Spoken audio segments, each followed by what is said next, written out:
The Weekly Show with David J. Maloney. This week, David chats with legendary actor George Chakiris. And now, here's your host, David J. Maloney. Welcome, everyone, to The Weekly Show. I'm your host, David J. Maloney. On tonight's show, we've got a really special guest. There was a time when Hollywood truly felt like a dream factory, when Technicolor musicals filled the screen with song, dance, and starlight. Tonight's guest lived right in the heart of that golden age. He began his career dancing alongside icons like Marilyn Monroe in Gentlemen Prefer Blondes and Rosemary Clooney in White Christmas, before stepping to the spotlight himself. In 1961, he gave the world one of its most unforgettable performances as Bernardo in West Side Story, a role which earned him both an Academy Award and a Golden Globe, and forever etched his name in Hollywood history. His artistry didn't stop there. He went on to captivate audiences on stage, on television, and even in the world of design. He's one of the last living links to that era of elegance and cinematic magic. Tonight, we welcome the legendary George Chakiris. So don't go anywhere. We'll be right back.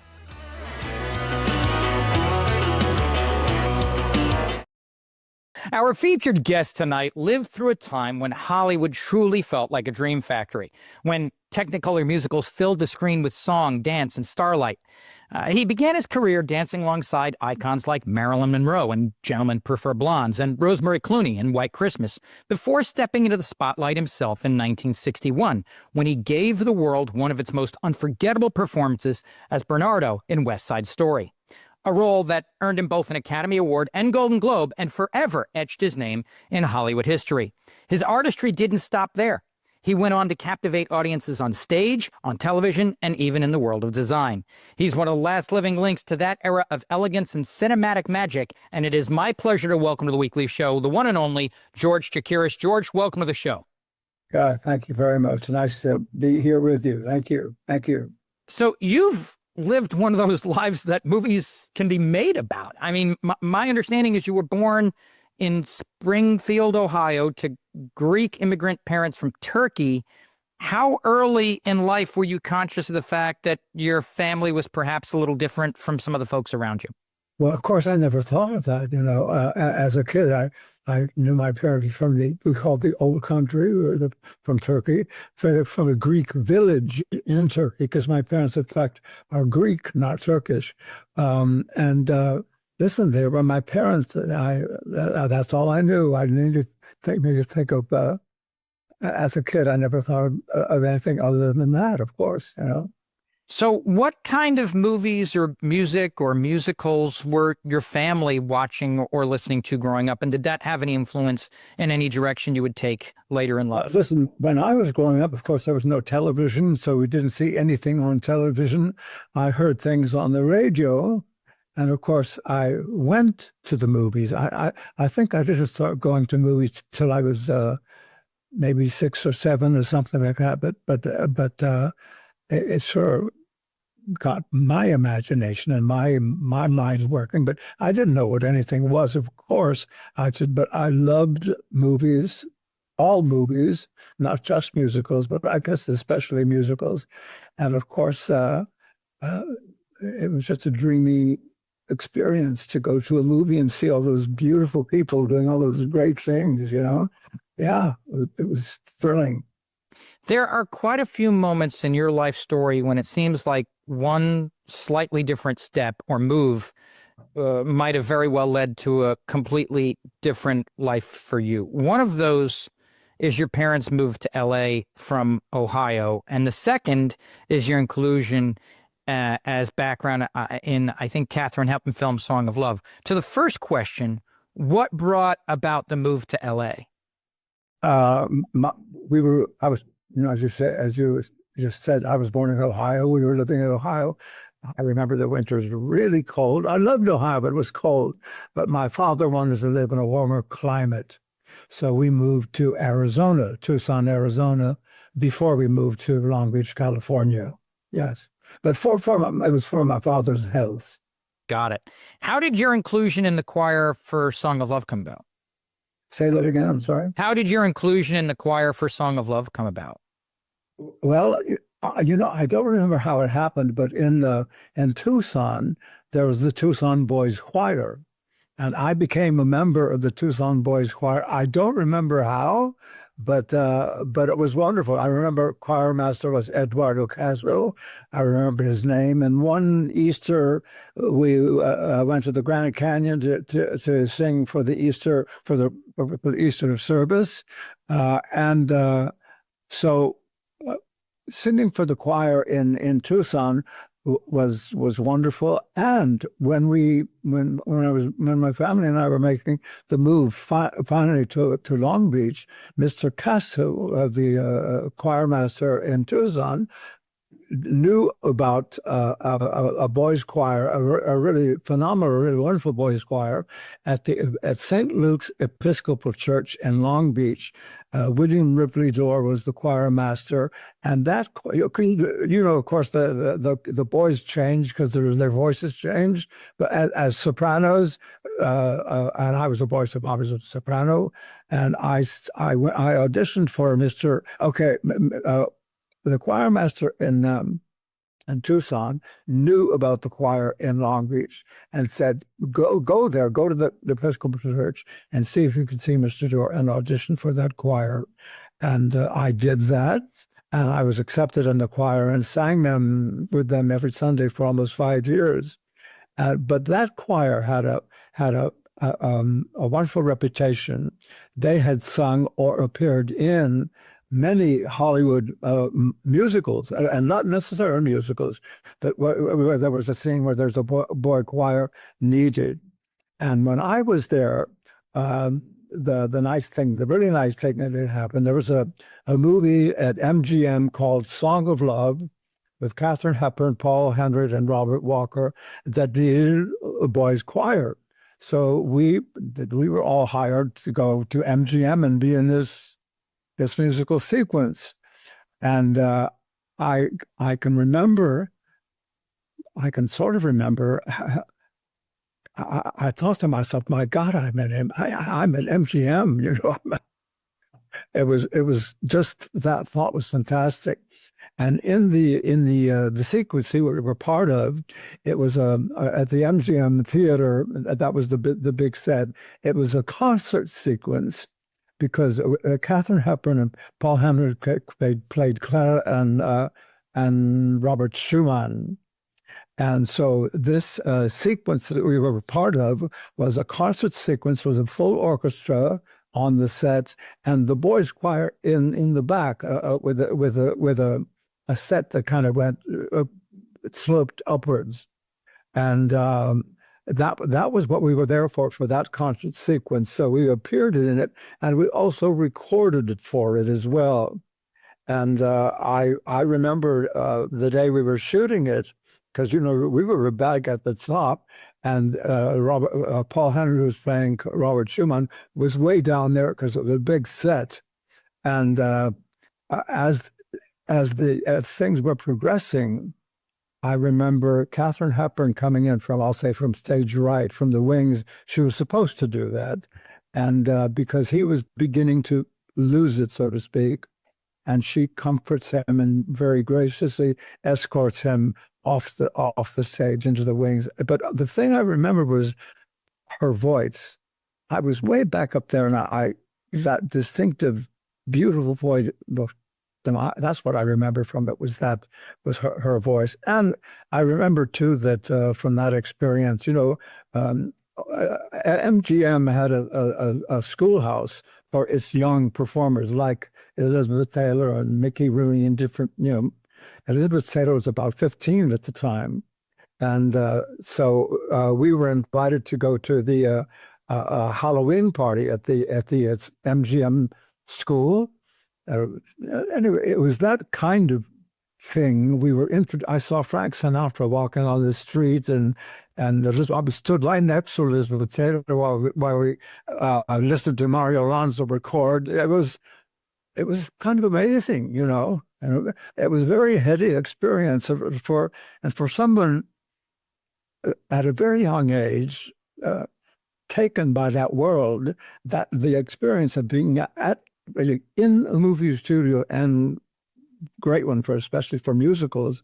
MGM was it's kind of turning point for me. I didn't know what to do about anything, but it kind of locked in The bug bit you. whatever my dreams were. Yeah. It was great.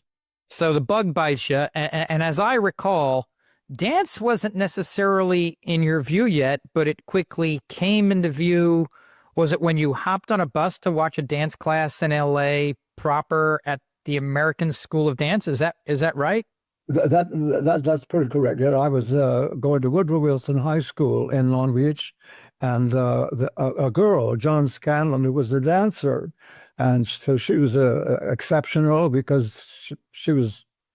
I kind of had a real crush on her, but she's the one who found out and told me about the American School of Dance, and she said Leslie Caron and Sid Charisse take class there.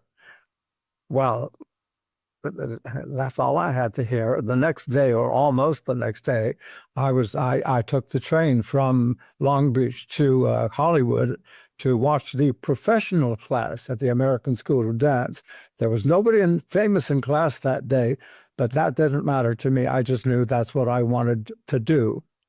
And when you're that young, nothing stands in your way. You just go with your dreams, I guess. But I got a job at the May Company downtown Los Angeles as an office boy in the advertising department to make some money.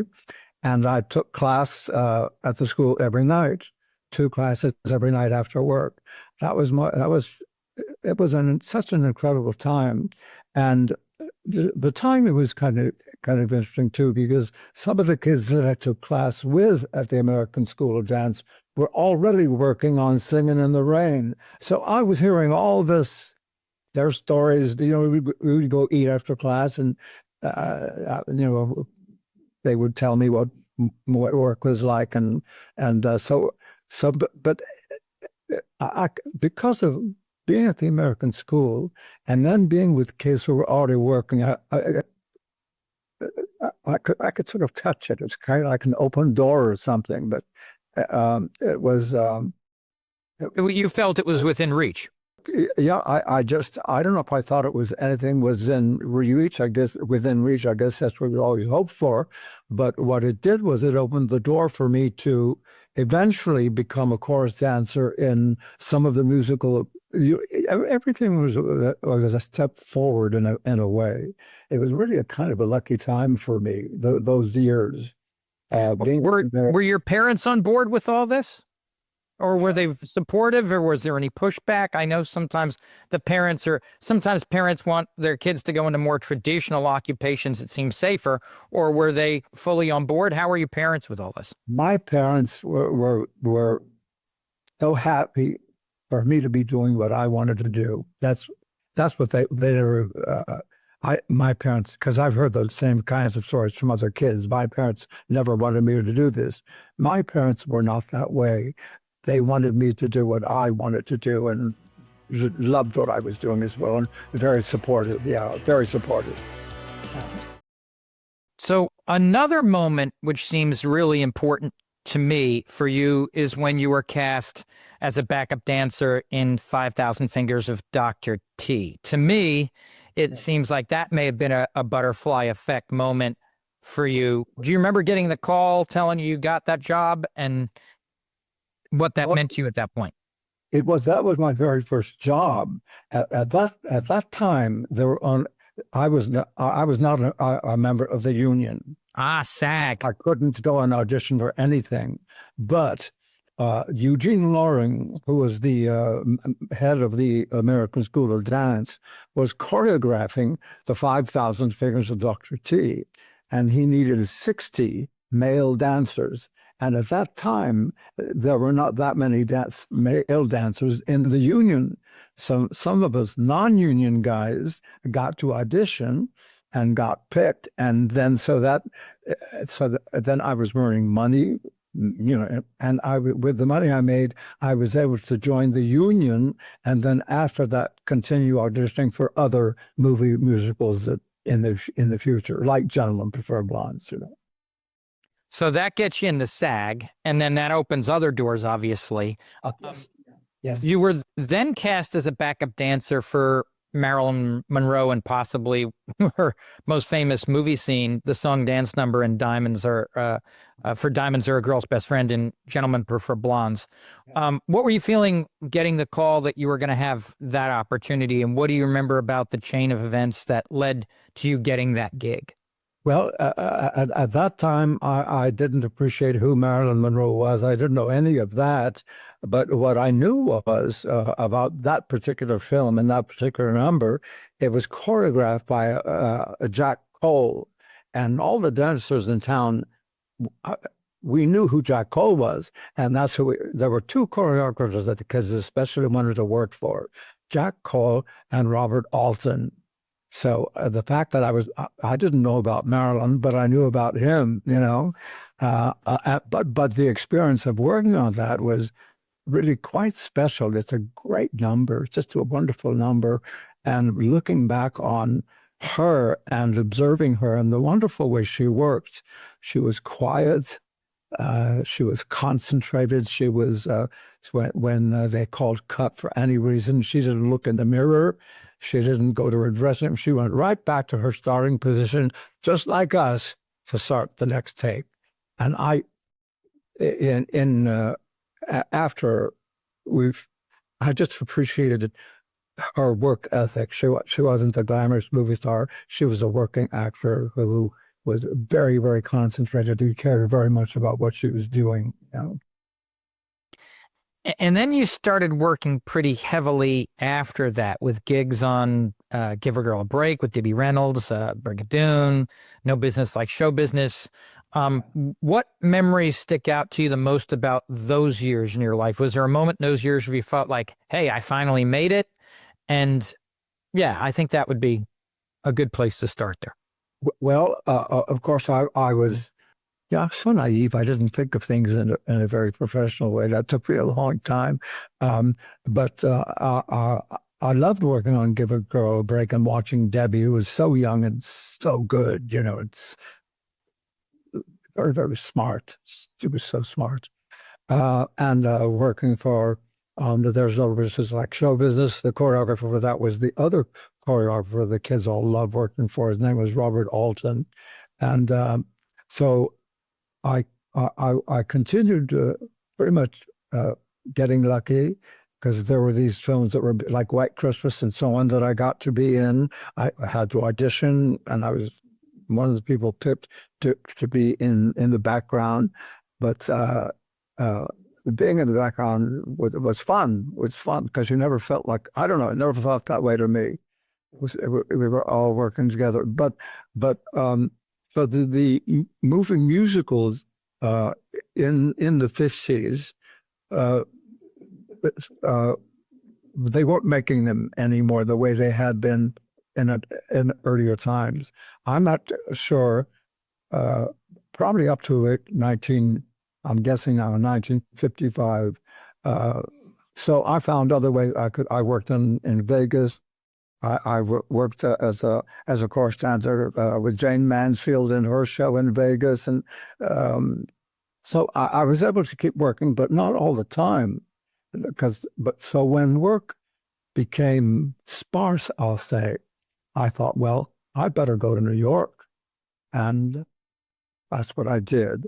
I had friends who had already done that and been in New York. We're living there now. So some friends of mine put me up on the couch in their living room. And it was that New York experience that really put me on the map, so to speak, because that's when I got to audition for Jerome Robbins for West Side Story for the London Company. And I auditioned for Jerry 3 times. And was it's such a small world. A guy called Howard Jeffrey, who was a star pupil at the American School of Dance, was now assisting Jerry Robbins on West Side Story. And West Side Story was nearing its 1-year anniversary in New York. And my friends that I would let me sleep on the couch in the living room, they knew everything that was going on. And they said, George, go to the Winter Garden Theater where West Side Story was playing and ask for Ruth Mitchell. She was the stage manager for Jerry. And so, hey, that's what I did. I went to the Winter Garden Theater. I asked for Ruth Mitchell, and at the same time saw Howard Jeffrey, who was also assisting Jerry, and I'd known him from the school. So it was kind of a little meeting of people. I knew Howard from the school, but that night he introduced me to Ruth Mitchell, and she looked at me, and she said, "I think you should read for Bernardo." So they set up an audition for me to read for Jerry for Bernardo. And the day I auditioned for him, he was rehearsing Ballets USA at the Alvin Theater. At any rate, I was the only one auditioning that day. And I got there, I met Jerry with that gracious, beautiful smile of his. And anyway, so I read Bernardo. And then he asked me to read for Riff. I went back in the wings and looked at the relatives and came back and read Riff. And then he get in the theater version, Riff sings Cool. So they wanted to give me the sheet music for Cool to learn it and come back and audition again, which I did. And then on, September 16th, my birthday, Ruth Mitchell called me and told me I had the role of Riff in the London company of West Side Story. And that same day, I had 7 checks for my California unemployment. So it was like a bonanza day, you know. It was bit. So I didn't know. I was so naive. I just knew that something good had happened, you know. That's our show for tonight. Thank you so much for watching. A special thanks to actor George Chakiris for joining us. George will be back again next week, so please tune back in. Stay safe, everyone.